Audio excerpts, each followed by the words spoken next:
Se encontra em Isaías 43, 18 e 19. Não vos lembreis das coisas passadas, nem considereis as antigas. Ouvi com atenção, eu estou prestes a fazer algo novo. Agora ele surge. Não estáis ciente disso? Colocarei até uma estrada no deserto e rios no ermo. Esta é a promessa de Deus para nós. Uma palavra que traz esperança. Eu sei que o nosso Deus, ele muda circunstância, e é nisso que eu creio. Eu quero agradecer a Deus, todos que prestigiaram, oraram ontem. Nós tivemos a primeira reflexão em família, pelo meu Instagram, e eu quero agradecer a solidariedade, a vibração, tantas pessoas que estiveram ali orando pela família pastoral. Foram 4 palavras distintas, e estaremos orando para que Deus nos dê um outro comando. Já estavam perguntando, pastor, faça mais vezes, faça na próxima semana. Veja bem, queridos, nós estamos em um tempo que precisamos ter sensibilidade do Espírito, e você ore para que o Espírito nos impulsione para mais uma reunião daquela abençoada que tivemos ontem com toda a família pastoral, né? Como pai, obviamente, você fica, quem é pai sabe, né? Você fica vibrando, vendo seus filhos nos caminhos do Senhor, trazendo uma palavra tão segura, tão lúcida, tão firme, tão embasada teológica e biblicamente. E eu louvo a Deus porque esses meus 2 filhos, Abner e Radassa, a Radassa tem 18 anos, Abner tem 16, e muitos aqui, sobretudo em Casa Amarela, acompanharam o crescimento desses meninos, os colocaram nos braços, nos ajudaram, eu e a pastora, quando nós viajávamos a São Paulo para a reunião de presbitério, ficava com os nossos filhos, cuidando, dando mamadeira, né? Era um negócio abençoado, e hoje eles estão aí, né? Vendo o crescimento dos nossos filhos.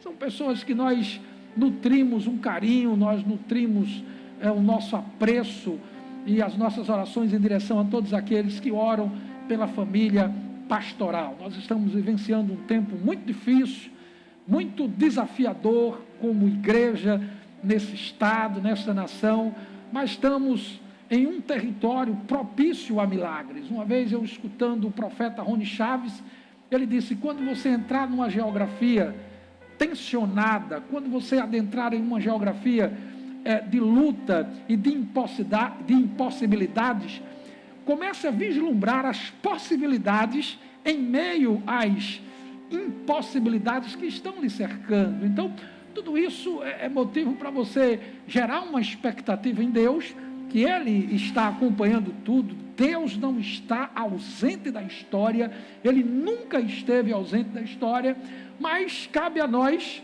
um posicionamento. Precisamos tomar uma posição. Eu sei que a indignação ela é grande, eu fico indignado como cidadão, porque eu fico vendo algumas cenas, algumas imagens, algumas coisas que chegam até nós via internet, e dói no nosso coração. Pais de família sendo presos porque estavam vendendo água mineral, e você vai no mercado próximo àquele mesmo cenário que aquele homem foi preso, lá vendendo água. Então, você fica muito chocado com tudo isso, é um absurdo, excesso de rigidez, não há um bom senso, muitas vezes, por parte de alguns gestores, e começam a trazer níveis de opressão para o povo. Então, isso tudo dói como cidadão, e nós sentimos uma indignação profunda, mas eu preciso reagir de maneira correta. Nós governamos pela oração, e é pela oração que a igreja vai passar por tudo isso. Nós estamos acima dos templos. A igreja que eu e sou você, ela transcende os templos e os santuários. Nós somos a igreja do Senhor Jesus Cristo dentro dos santuários e fora dos santuários, de sorte que nós não iremos nos acovardar e muito menos ficar em uma posição de medo, de pânico ou de temor, porque Deus está de fato conosco. O tema desta mensagem é: não saia da sua posição. Antes de eu começar a ministrar, eu quero lhe convidar para o culto dos guerreiros de oração. Você que está aí nos acompanhando lá de Condado, em Condado o culto é na terça-feira, às 19 horas. Aqui, os cultos dos guerreiros é na quarta-feira, sempre a última quarta-feira do mês é à noite. Durante as outras quartas-feiras é sempre à tarde, das 14 às 16. Mas essa semana nós estaremos marchando dando glória aqui na próxima quarta-feira à noite, ok? Que você vem aqui, está conosco para mergulhar no rio de Deus e assim você vivenciar uma experiência sobrenatural da parte do Senhor. Eu quero convidá-lo também a estar orando. O nosso culto dos guerreiros lá na Madalena acontece também na terça-feira, mesmo dia lá de Condado, 19 horas, as irmãs e os irmãos estão ali orando. Próxima quarta-feira aqui será às 18h30, começaremos o culto, podemos ir até às 20 horas, e o tema é que se levante os guerreiros, né? Estava lendo um livro e desafiava que se levante os nazireus de Deus, os consagrados, e todos os guerreiros, para serem exitosos nessa peleja, precisa de consagração. Mas o tema que Deus trouxe para nós nessa noite é: não saia da posição. Queridos, nós estamos em tempo de guerra, e a nossa guerra não é contra pessoas, não é contra a carne, nem contra o sangue. Paulo, escrevendo à igreja de Éfeso, no capítulo 6, daquela carta, ele explicitou e deixou muito claro qual é o nível, o teor da nossa guerra e contra quem é essa guerra. Nossa guerra não é contra governadores, prefeitos, não é contra quem nos persegue, quem nos calunia, não. Nossa guerra é contra os principados e potestades do reino do mal. Todos os demônios, gangues, falanges que se levantam contra a igreja do Senhor, eles rastejam ante um poder que há no nome de Jesus. Jesus já triunfou naquela cruz, ele expôs ao escárnio os principados e potestades e triunfou sobre eles, aleluia, naquela cruz. Queridos, Deus está lhe dizendo: não saia da posição. E eu tomo como base o livro do profeta Abacuque, e eu vou usar a versão NVI. Eu vou cuidar de ralentar as minhas palavras, ou seja, reduzir a intensidade dela, não falar muito rápido, para que você aprenda aquilo que Deus tem para você nesta noite.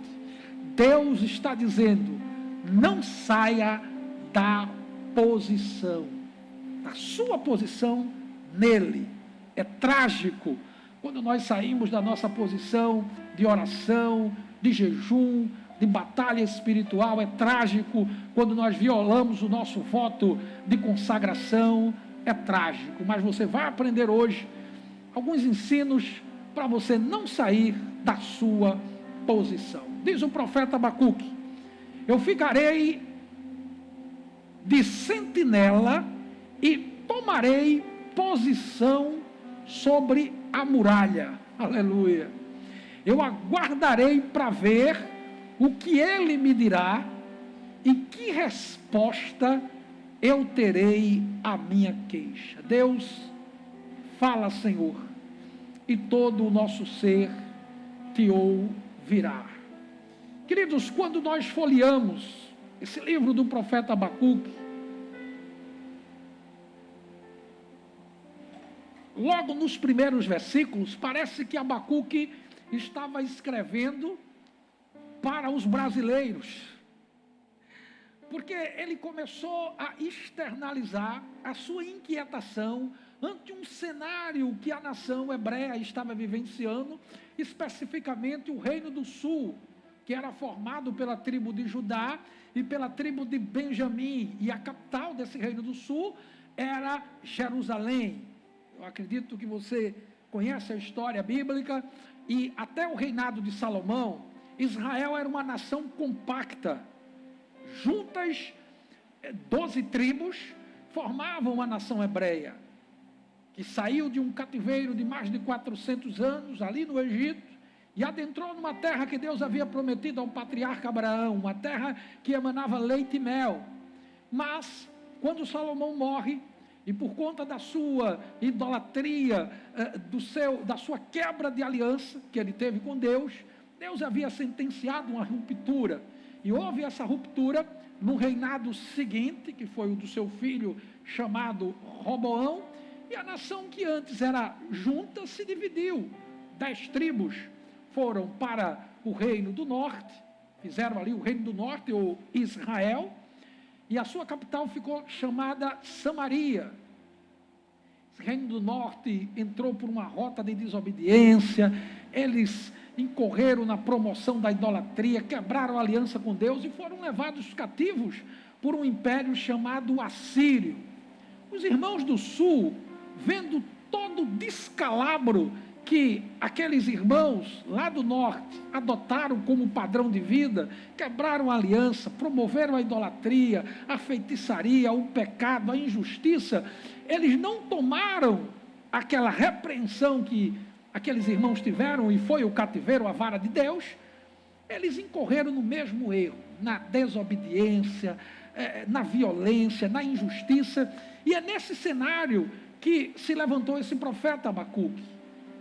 Ele se levanta com uma voz de denúncia, ele estava incomodado, e quando eu disse a você que parece que ele está escrevendo para nós brasileiros, e aí eu louvo a Deus porque a palavra ela é muito atual.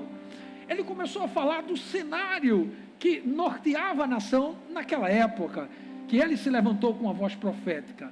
Havia destruição, havia violência, contendas, litígios se levantava de irmão contra irmãos, a justiça nunca se manifestava, era omissa, e mais, o justo, ele era prejudicado, porque a justiça, ela era invertida, ela prendia o inocente e saltava o bandido. Então, esse era o cenário que Abacuque vivenciava no momento que Deus o levantou como uma voz profética. E ele começou a fazer a sua queixa a Deus. Deus, esse cenário, eu estou orando e parece que o Senhor não está me ouvindo. Às vezes, queridos, nós oramos, pedimos a intervenção de Deus para algumas situações que nos norteia, que nos cerca, e fica parecendo que Deus não está ouvindo, porque você não escuta, nem a curto, nem a médio, nem a longo prazo, nenhuma resposta. Parece que os céus ficam de bronze. Deus silenciou. Nossa líder diz que nunca houve tanto jejum, tanta oração para cessar essa pandemia. E lá no dia 31 ela ministrou no culto da virada, trouxe a palavra profética, em que Deus havia dito a ela que o início seria tumultuoso. E nós estamos acabando o 4º mês do ano de 2021, e o cenário é de tumulto, de incerteza, de luto, de dor, de desemprego, de escassez. A ciência, por mais que se esforce, não consegue encontrar uma alternativa.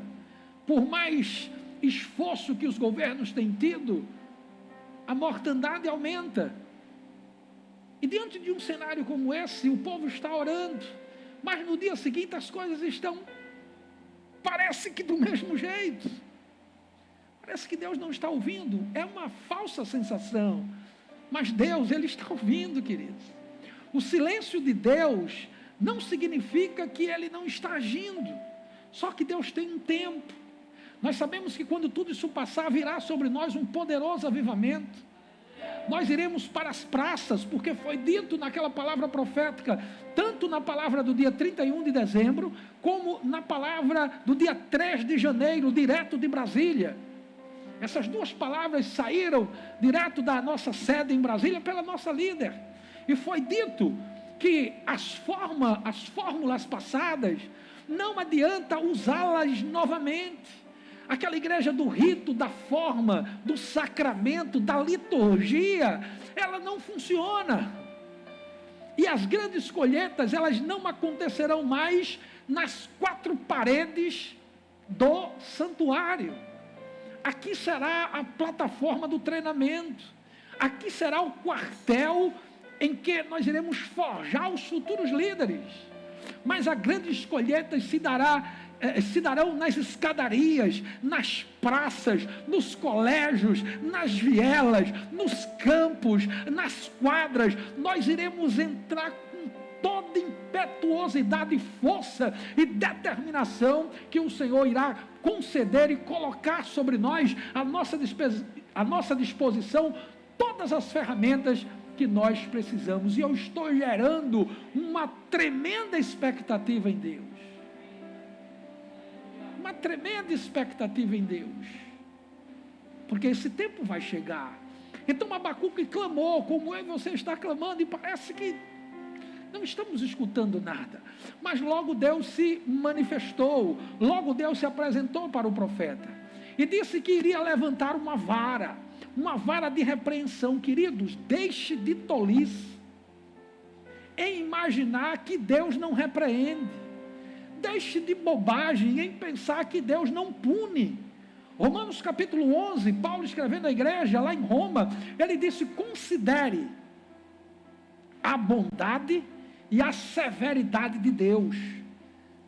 No mesmo diapasão que Deus ele é bom, ele é severo.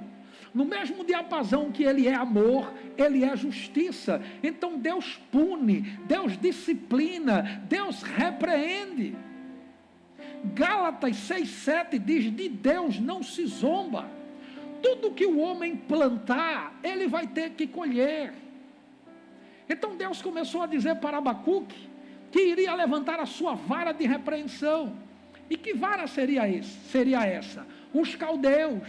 E Deus começou a mostrar os predicativos daquela nação. A cosmovisão política apontava para um decréscimo, para uma decadência do Império Assírio, e surgia da Mesopotâmia um império sob o comando do monarca Nabucodonosor. E Deus começou a mostrar para Abacuque algumas qualificações deste monarca e do seu império. Uma nação amarga, uma nação impetuosa, que marchava pela largura da terra e apoderavam-se, tomavam moradas que não eram suas, pelo poder da força. Deus disse que iria usar esse povo, que era um povo pavoroso, terrível, que criam neles mesmos. Os seus cavalos eram mais ligeiros que os leopardos, mais ferozes que os lobos ao anoitecer. E Deus começou a mostrar como ele iria intervir naquele cenário. Porque Deus é um Deus interventor. Deus está usando os seus profetas para pregar arrependimento, mudança de atitude. Mas muitas pessoas insistem em ficar calado, não se posiciona. Deus está usando outros. Se você decide ficar calado, com medo de se posicionar, inseguro, Deus está levantando outros. Está surgindo uma geração de sucessores que decidiram não se calar, que tem coragem. E Deus disse para Abacuque: Abacuque, eu vou usar uma vara de repreensão que será os babilônicos. Aí Abacuque entrou em parafuso. Parafuso é uma linguagem de aviação, quando o avião ele perde o controle e ele desce e começa a girar até se explodir. Abacuque entrou em confusão. Mas Deus, como? Tu que é um Deus tão santo, vai fazer uso de uma nação tão promíscua, de uma nação tão impiedosa? E aí Deus começa a mostrar para Abacuque, na sua intercessão, que o justo vive pela fé. Abacuque, fica tranquilo, filho. E aí Abacuque compreende a resposta de Deus. E depois ele termina esse livro, no capítulo 3, com uma palavra e uma demonstração em forma de cântico. E alguns teólogos defendem que Abacuque era da raiz levítica. E ele começou a mostrar vários cenários de impossibilidade. Que a figueira não florescesse, que a videira não desse fruto, que o produto da oliveira viesse mentir, ainda que os campos não viessem produzir mantimentos, que as ovelhas fossem arrebatadas do aprisco, e que no curral não houvesse gado. Ele disse, mesmo num cenário de impossibilidade, de escassez, de perda e de tragédia, eu, todavia, me alegrarei no Senhor, exultarei no Deus da minha salvação. Ele vai me fazer andar como uma corça, ligeiramente. Ele vai me colocar nos lugares altos. Foi assim que Abacuque terminou o seu livro. Mas quais são as lições que nós aprendemos com isso, queridos? Sobretudo quando ele chegou no capítulo 2 e disse, eu vou ficar no meu posto de sentinela. E aí o Espírito começou a me falar, ficarei no meu posto de sentinela. Vamos ver alguns ensinos importantes sobre esse texto aqui, especificamente no versículo 1 do capítulo 2. Ficar no seu posto. Seu. Você não pode dar o seu posto para ninguém. Se Deus o colocou aí, o posto é seu. Nós não temos nada se do alto não for dado. Mas Deus outorga a nós, delega, entrega desafios e missões. Ficar no seu posto é você ficar no lugar que Deus lhe colocou. Mas não é ficar no posto de bate-papo, distraído, não é ficar no posto de qualquer maneira. Aqueles que são policiais, militares, vigilantes, os meus amigos vigilantes, os meus amigos da guarda municipal, eles sabem essa linguagem de sentinela. O que é sentinela? É aquele soldado que fica ali armado para guardar o patrimônio, para prevenir invasões, para se antecipar a uma investida hostil por parte do inimigo. Então Abacuque disse, eu ficarei no meu posto, mas não ficarei de qualquer jeito. Eu ficarei de sentinela. Eu não vou para o posto do vizinho, não, eu vou ficar no meu posto. Você sabe que há um risco muito grande para um vigilante que está em um posto, em um local, guardando aquela área, ele sair daí para outro canto. Ele vai desguarnecer aquela geografia que outrora ele estava. Isso espiritualmente nos fala, queridos. Quantas vezes nós saímos do nosso posto, o posto da oração, porque ele disse o posto da sentinela, é o posto da vigilância. E a Bíblia, ela nos diz, no texto de 1 Pedro 5,8, sejam sóbrios e vigiem.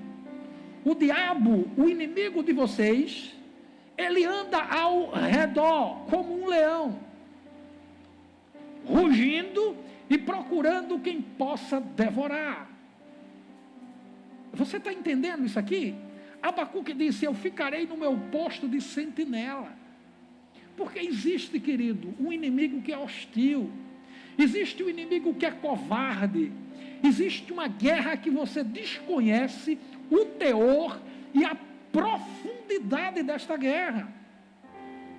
Você muitas vezes não leva em consideração e não atina, não desperta para o nível de guerra que nós estamos aqui na Terra.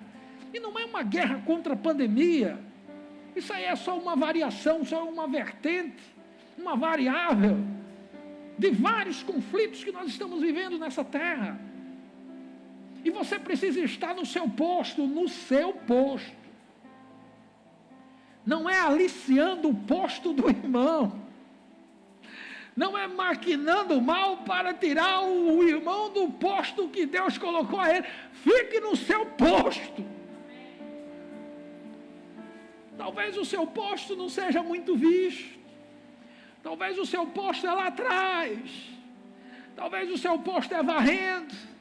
Talvez o seu posto num conceito do dia a dia, de um ministério, de uma denominação, seja num lugarzinho que poucas pessoas estão lhe vendo. Mas é o seu posto. Foi Deus que lhe deu, então é seu. Você não tem nada se do alto não for delegado, outorgado. Mas fique no seu posto de sentinela. Não preocupado se alguém vai querer passar a perna em você, porque não vai conseguir, porque o posto é seu, Deus lhe deu, deixe de insegurança. Não use as armas carnais, se posicione em Deus. Como você tem que estar no seu posto? De sentinela, vigilante, atento, porque o nosso adversário, o diabo, ele anda ao redor, como um leão para, no primeiro vacilo, atacar. Certa feita Jesus disse: vigiem, orem. O espírito está pronto, mas a carne, ela tem uma inclinação para as coisas ruins, e ela é sempre fraca. Então a necessidade de vigiar, ela é de extrema importância. Eu não posso estar no meu posto distraído, eu não posso estar no meu posto perdendo tempo com coisas fúteis. O seu posto é na sala de oração, filho. O teu posto é no jejum. Nós encerramos hoje 7 dias de jejum, e eu já recebi um comando de Deus hoje. Na próxima sexta-feira, último dia do mês de abril, como todos os meses, eu e a minha família, nós estamos fazendo. Meus filhos entraram no final do ano passado, mas eu e a minha esposa há anos fazemos isso, uma consagração de 24 horas de jejum, entrando na sala da consagração, sem comer, só tomando água, durante 24 horas. E do dia 31 para o dia 1, nós iremos começar 21 dias de proclamações. No final da mensagem eu vou trazer para você as 7 proclamações, as 7 confissões do sangue de Jesus. O que esse sangue produziu para nós. E serão 21 dias de céus abertos. Porque esta guerra que nós estamos travando, ela não se dá no campo da carne, ela se dá no campo do Espírito. Então, a partir do dia 1 até o dia 21, serão 21 dias de proclamação. Eu estava com a minha esposa visitando uma pessoa enfermada esta semana, e ali nós oramos, ministramos, e aplicamos o poder do sangue naquela enfermidade, e fizemos a proclamação das 7 confissões do sangue, e ali Deus deu um comando claro sobre a importância de você palavrear, abrir a sua boca, e eu não tenho dúvida que serão 21 dias de céus abertos.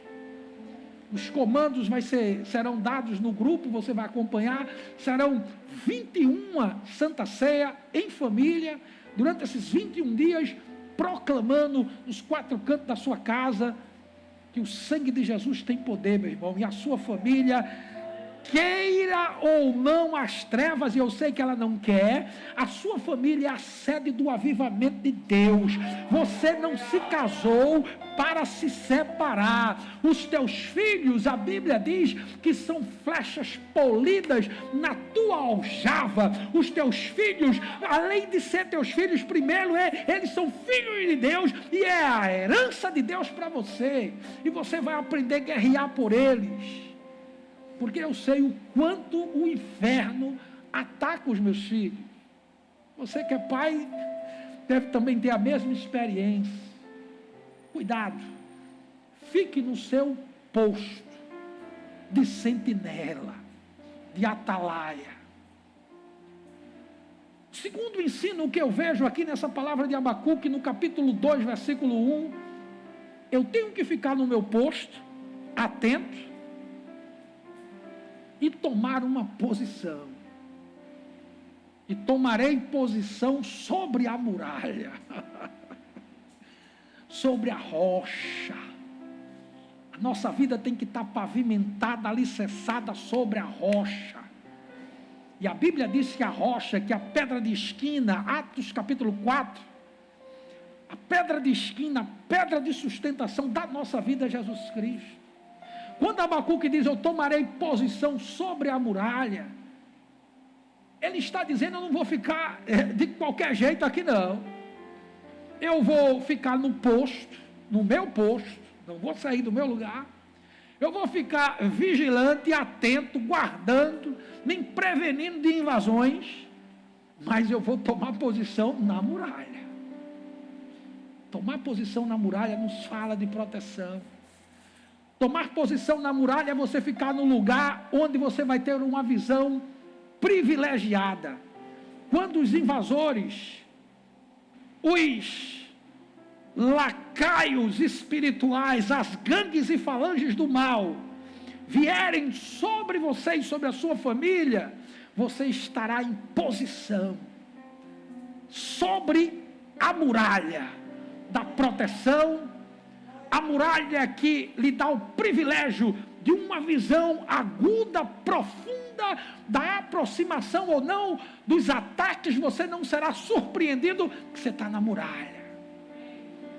A muralha também fala de longe alcance dos adversários, fora do alcance. Estar em posição sobre a muralha é estar numa posição privilegiada. Então, tome a sua posição. Você não percebe que você tem sido omisso? Você está procrastinando, adiando. As suas atitudes têm sido atitudes com muitas dilações. Você está adiando assuntos. Você tem que sentar com sua esposa. Você não percebe que você precisa ter uma conversa com seu filho? Ele está diferente. Mas você vive assodado, apressado, corre de um lado, corre para o outro, e não percebe que está tendo mudança dentro da sua casa, mas você está fora da posição, você não está na muralha, você não está com uma visão privilegiada, você está sendo atacado e não está vendo. Mas nessa noite, assim diz o Senhor: tome posição. Você, homem, assuma o seu papel como um sacerdote. Você, mulher, assuma o seu papel de Ezer, E-Z-E-R. Deus, quando viu Adão só, a Trindade Santa percebeu que não era bom. Adão está só. E eles resolveram, a Trindade Santa, colocar à disposição de Adão uma auxiliadora. E essa palavra auxiliadora no hebraico é Ezer. E auxiliar, escute bem você, mulher, que talvez pense que tem um papel subalterno dentro da estrutura familiar, porque a Bíblia diz que o homem é o cabeça. Ok, diz isso, mas não coloca em nenhum momento de Gênesis a Apocalipse que a mulher tem um papel subalterno, inferior. Não, essa palavra auxiliar, ela não coloca a mulher num papel inferiorizado, de jeito nenhum. A mulher é Ezer, aquela que também guarda. Adão tinha uma missão de proteger o jardim, e Deus coloca uma Ezer, uma auxiliadora, aquela que também guarda. Então ambos estavam guardando o jardim. Se era para guardar, é porque havia ameaças iminentes. Só que, infelizmente, aquele casal saiu da sua posição, não ficou na muralha da proteção, na muralha da visão privilegiada, e não percebeu a aproximação do adversário, e caíram, violaram um pacto. Mas isso não precisa acontecer com você. Fique na sua posição de atalaia, na posição do jejum, na posição da leitura da palavra. Tadinha, uma vovó, né? Vó é uma bênção. A avó querendo estimular o neto, ela disse: meu filho, eu vou lhe dar R$200 se você ler a Bíblia em um ano. Ok, eu não acho que esse seja o melhor mecanismo, mas ok, Deus conhece o coração, né? As intenções, muitas vezes, quem faz a leitura dela é só Deus. Eu não aprovo uma atitude dessa, mas veja o final dessa história.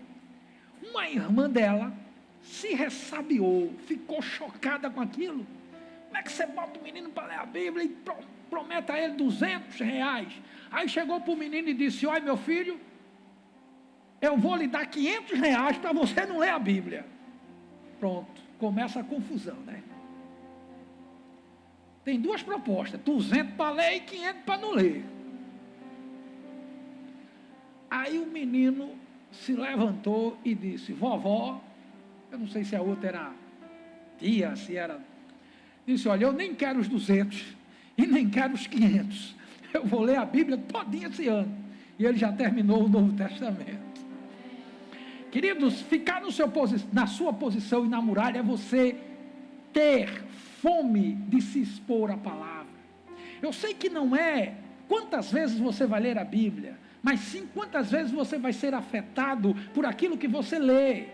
Eu sei que o mais importante que você ter uma maratona, e nós já tivemos 2 maratonas esse ano, de leitura da palavra, e vamos ter mais 2 agora no segundo semestre, mas a questão não é quantas vezes nós lemos, mas quantas vezes esses ensinos vieram a me blindar de eu não cair, de eu não violar a minha aliança. Essa é a grande questão, essa é a grande máxima, quando você está na posição da muralha, sobre a muralha, você tem sobre você um arsenal de possibilidades, leitura da palavra, jejum, oração. Quem se aproximar, você vai ter discernimento, amizades, pessoas que se aproximam de você muitas vezes com interesses escusos, falsos amigos, falsos irmãos. A matilha está ao redor do rebanho, filho. E você precisa estar na muralha, numa posição privilegiada para perceber quem são os lobos e quem são de fato as ovelhas. Mas se você não está na sua posição, como é que você vai ver? Porque muitos estão sendo enganados, porque muitos têm tombado na caminhada, porque saíram da posição da muralha, saíram do alicerce da rocha. Até quando ficarão oscilante de um lado para o outro? A versão NVI fala oscilante, cocheando é a mesma coisa. Se o Senhor é Deus, sigam a Deus. Mas se é Baal, Deus, então sigam Baal. O povo, contudo, ficou em silêncio. Esse silêncio, queridos, é denunciador. Deus está nos confrontando já há alguns dias. Deus nos confrontou nesses 7 dias de jejum. Ontem foram 4 palavras, queridos, de 10 minutos cada uma. Mas você que acompanhou a reflexão da família pastoral ontem, você percebeu o que Deus estava dizendo? Eu não sentei nem com Abner, nem com Radace, nem com a mãe. Eu só vim saber o tema daquilo que eles iriam pregar minutos antes da entrada da reunião. Fiz questão de nem saber, eu só sabia o que eu iria ministrar. Mas veja que as coisas se harmonizaram, porque Deus está falando. Creia no Senhor teu Deus, estarás seguro. Crede nos seus profetas e você vai prosperar. Quando Elias trouxe aquela palavra de confronto, ele disse: vocês precisam tomar uma posição. Uma hora vocês querem Deus, outra hora vocês querem Baal. Não dá. Esse evangelho relativista, esse evangelho sem cruz, sem novo nascimento, sem arrependimento, sem confissão de pecados, sem mortificação do eu, é um evangelho falacioso, mentiroso, é um engodo, é um engano, é uma isca. E muitos estão enveredando por esse caminho. E era isso que estava acontecendo na época do profeta Elias. Havia um comportamento dúbio. Uma hora queria Deus, outra hora queria Baal. Aí Elias disse: até quando? Se vocês querem Baal, que sigam Baal. Nós temos o direito de escolher.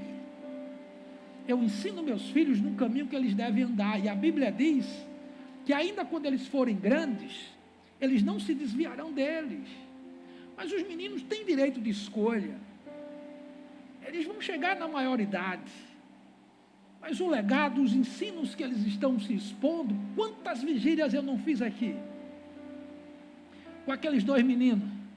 Não tinha cerâmica, era cimento batido.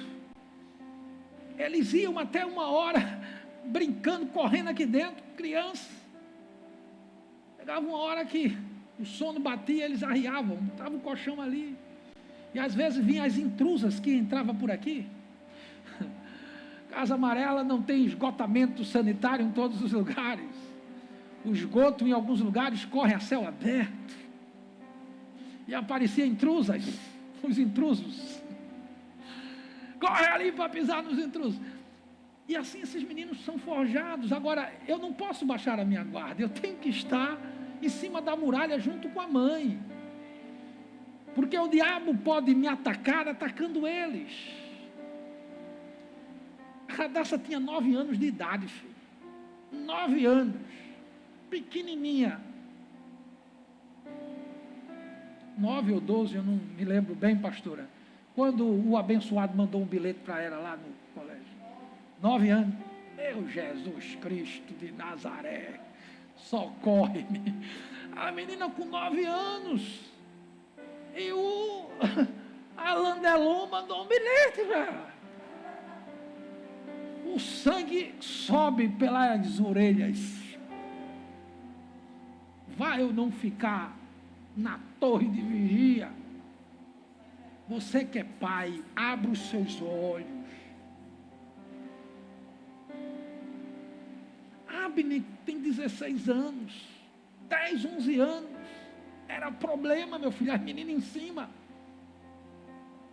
E ele tinha sua posição. E ele chegava com um ursinho em casa. Outro dia chegou com chocolate. E as orelhas começaram a queimar, né? Que é isso, filho? Ah, menina lá, papai. Ah. E tome ursinho, tome chocolate. E a mãe disse, volte e devolva. Queridos, abra os seus olhos. Não brinque. Não brinque. O diabo tem um alvo claro, é os seus filhos. Mas o sangue de Jesus tem poder. Que se levante um muro de fogo sobre cada família. Que cada filho seja blindado pelo poder do sangue de Jesus. Que o sangue de Jesus venha blindar, afastar todos os ataques, Senhor.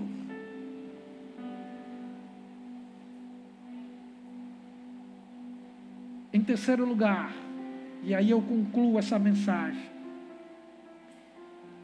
Deus me disse nesta palavra que eu preciso aguardar pelo Senhor.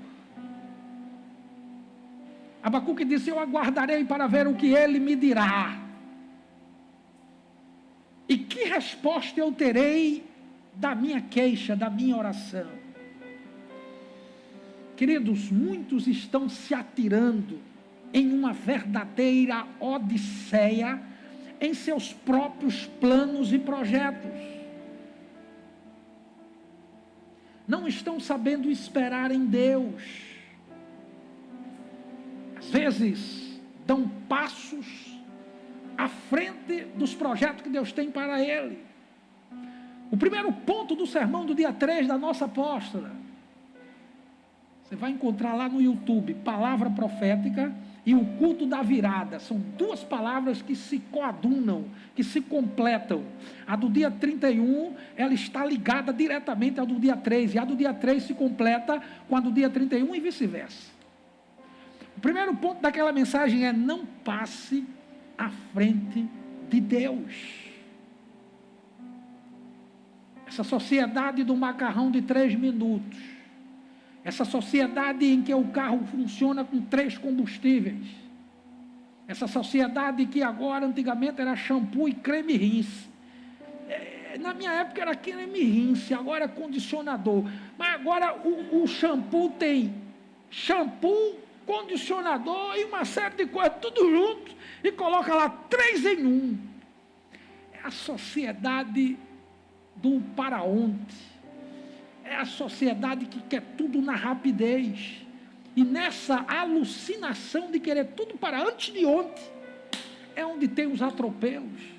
É onde nós caímos. Eu aguardarei para ver o que Ele me dirá. Meu irmão, eu tenho uma série de demandas. Eu tenho uma série de decisões diárias para serem tomadas. Tem coisas que eu não sei o que fazer, mas eu me lembro da oração de Josafá. Os meus olhos estão postos em Deus. No início do mês eu entreguei em torno de quase uma dezena ou mais de cestas básicas. Mas eu já estou pensando, o mês já está acabando. Eu não sei o que fazer. Mas eu sei que essas famílias, elas precisam ser assistidas e serão assistidas. Porque eu tomo posição em cima da muralha. Eu vou aguardar o que o Senhor vai fazer, e Ele vai fazer milagres. Amanhã eu encosto meu carro aqui, 10 para as 5 da manhã. Eu não sei o que fazer, mas eu sei quem sabe. Eu sei quem sabe. Nós temos um aluguel para pagar no dia 5. Nós temos uma série de coisas para fazer. Eu não sei o que fazer, mas eu aguardarei para ver o que Ele dirá. Ele tem a saída, Ele tem o escape, Ele tem as respostas, Ele tem o melhor para nos dar, queridos. Então não se precipite, não seja assodado, não parta para tomar as decisões abruptamente. Calma, decante, espere, deixe essa poeira baixar. Você como eu, nós não sabemos o que fazer, mas o nosso Deus, Ele sabe. Abacuque disse, eu vou esperar. O salmista teve uma experiência que deixou escrita nos salmos para eu e você aprender com ele. Ele disse, ele diz para mim e para você, espere no Senhor. Era como se ele estivesse dizendo, eu esperei no Senhor. Eu esperei pelo Senhor. Versões Almeida Revista Corrigida, Almeida Revista Atualizada, esperei com paciência pelo Senhor. O Salmo 27 está linkado com o Salmo de número 40, porque o Salmo 27 ele diz, espere no Senhor, seja forte, coragem, espere pelo Senhor. O Salmo 40 na versão NVT, linkado com a versão Almeida Revista Atualizada, diz, eu esperei com paciência. Aqui está a chave. Eu preciso esperar, mas eu preciso ter paciência. Hoje é 25, ou são 25 de abril. Eu tenho que esperar. Desesperado? De jeito nenhum. Já me disseram, pastor, precisa consertar a guitarra. Pastor, precisa resolver o cubo. O cubo é o lugar que...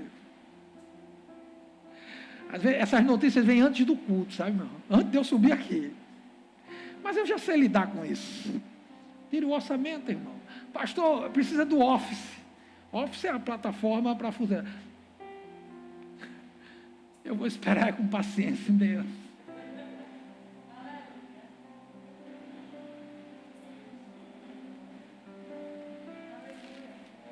Às vezes eu tomo algumas decisões que...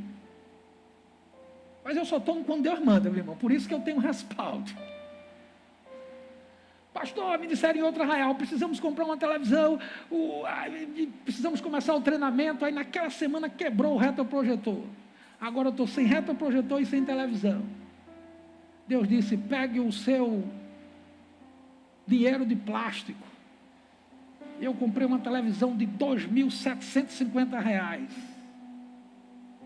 Lá no outro arraial, pastor, não tem computador, como é que vai ter transmissão?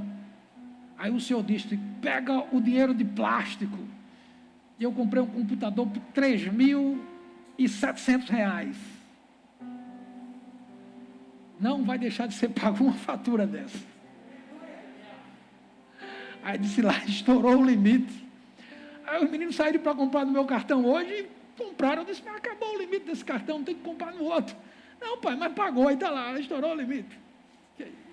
Bem, quando você compra parcelado, aquele total entra no seu limite. Eu vou esperar com paciência. Amanhã eu estou de 5 horas. Estou projetando 3 dias plantado no monte. Sem ar-condicionado, sem comida gelada, sem comida feita na panela. Sozinho, eu e Deus. Lá eu tenho as respostas, porque é a minha torre. Ali eu estou na muralha. Essa semana eu vou subir um outro monte. Vocês verão aí as postagens. Acho que terça ou quarta-feira eu vou para lá, orar no monte. Ali o Espírito diz: Adilson, é momento de quedar o seu coração, aquietar o seu coração.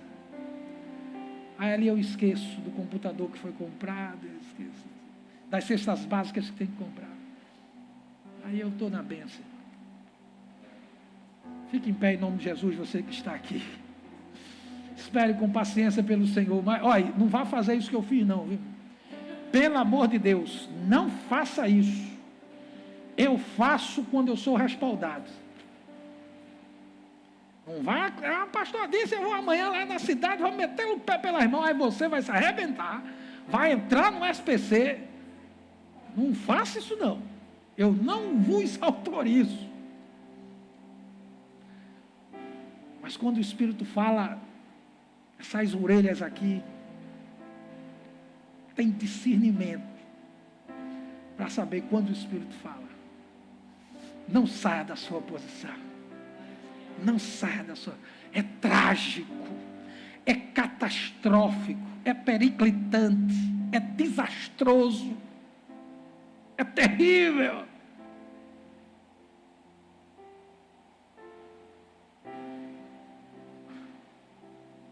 Esse mês fez 3 anos. Mês de abril, 1º de abril fez 3 anos. 17, abril de 17, 18, 19, 20, 21, aliás, 4 anos. 4 anos. Eu abri mão da minha vida profissional para depender só de Deus. Eu não sou sustentado por igrejas, irmão. Não sou sustentado nem por dízimo, nem por ofertas. Eu sou sustentado pela fonte de Querite e pelos corvos que Deus manda me servir e servir a minha família. Eu sou sustentado pela fonte ou pelo ribeiro de Querite e pelos corvos. E quando o ribeiro seca, secou para Elias, para mim não seca, porque a fonte é Jesus de Nazaré, a fonte de água viva é Jesus. Mas para o profeta secou. Os corvos pararam de vir. Ele disse: vai para Sarepta. A viúva vai te sustentar.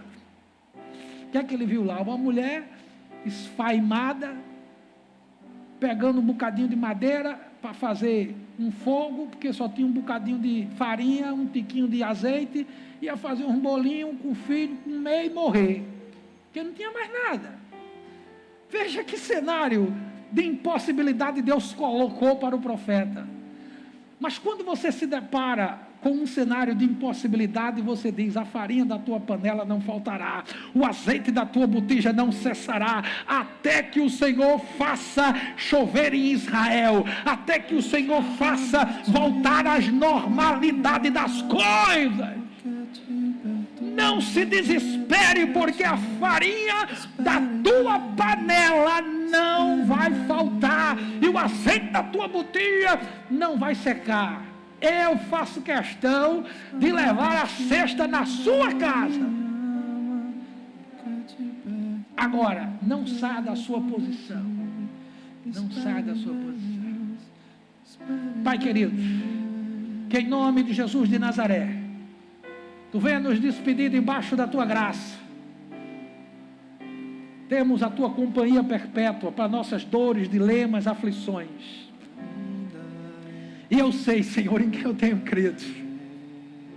E eu sei que Tu és poderoso para guardar o meu tesouro até o dia final. Deus, todos aqueles que estão vivendo dificuldades, vivenciando lutas, todos aqueles que estão passando verdadeiras batalhas em sua vida profissional.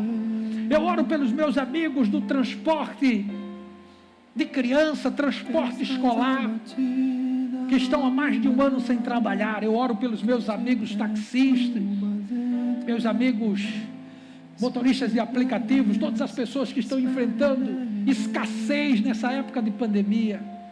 Eu oro pelos profissionais que estão quebrados, mas que a partir de hoje eles comecem a se levantar. Todo o cenário de escassez, de perda, de luto, todos os cenários de impossibilidades, eu proclamo, eu profetizo, eu decreto, em nome de Jesus, esse telefone vai tocar, você vai ser inserido em plena crise econômica, você vai voltar para o mercado de trabalho, assim diz Yahvé, é o Senhor que está dizendo, e Ele não é homem para que minta, e nem filho do homem para que se arrependa.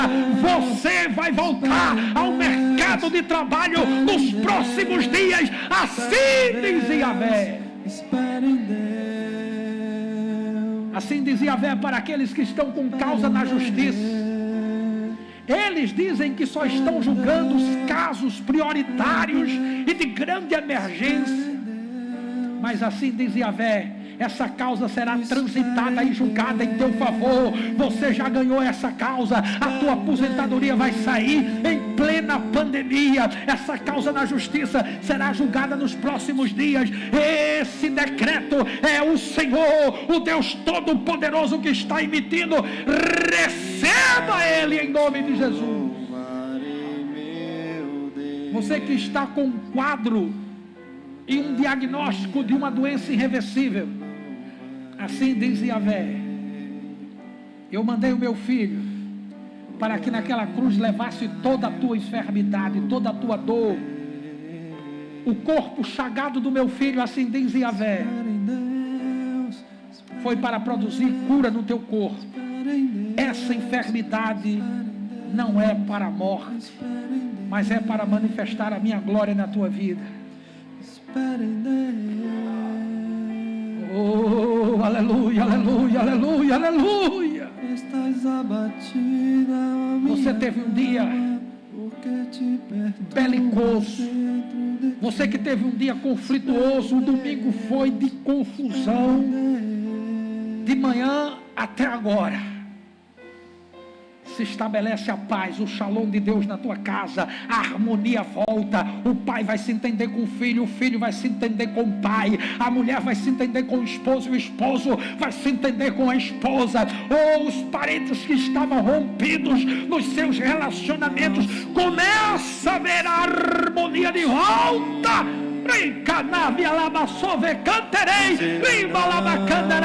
Começa a harmonia de volta na tua casa.